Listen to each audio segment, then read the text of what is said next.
Well, the legal fraternity, meantime, is gearing up for another year of cases, and it appears that plea deals will play a bigger role in keeping the wheels of justice rolling.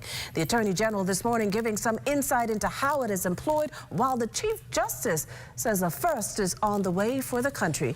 Cleopatra Murphy fills us in. The Office of the Director of Public Prosecutions completed 246 matters in the Supreme Court in 2025 as Attorney General and Minister of Legal Affairs Senator the Honorable Ryan Pinder says officials work to reduce the backlog in criminal cases.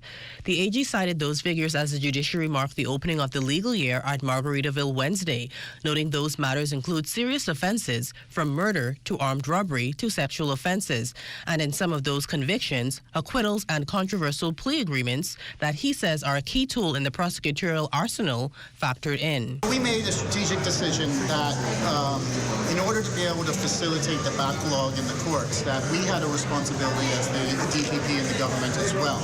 Certainly the courts have a responsibility, the judiciary has a responsibility, but we have a responsibility as prosecutors. And we thought certainly plea deals help facilitate being able to get through the process and being able to extinguish matters that are in the calendar. Do we think it's the right thing to do? We absolutely do. Aside from reducing further case delays, AG Pinder maintains it spares victims further trauma and eases court congestion.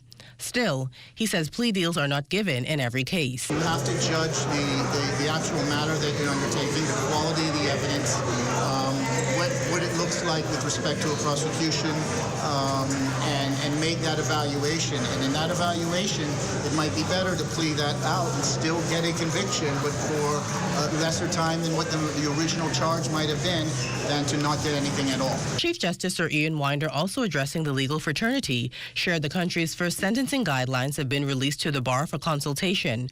Amid public criticism that some sentencings have been too lenient, Director of Public Prosecutions Cordell Frazier defends that each case is judged on its own merit. The value of sentencing guidelines is that they promote consistency, fairness, and transparency in the criminal justice system by providing a structured framework for judges to determine appropriate sentences for criminal offenses. Where you see there is a lighter sentence, then you must ask yourself, what would a personal circumstance of that particular defendant now convict? And so the public has to be educated on what are the sentencing guidelines, whether the person has any antecedents or not. For the Bahamas Tonight, I'm Cleopatra Murphy.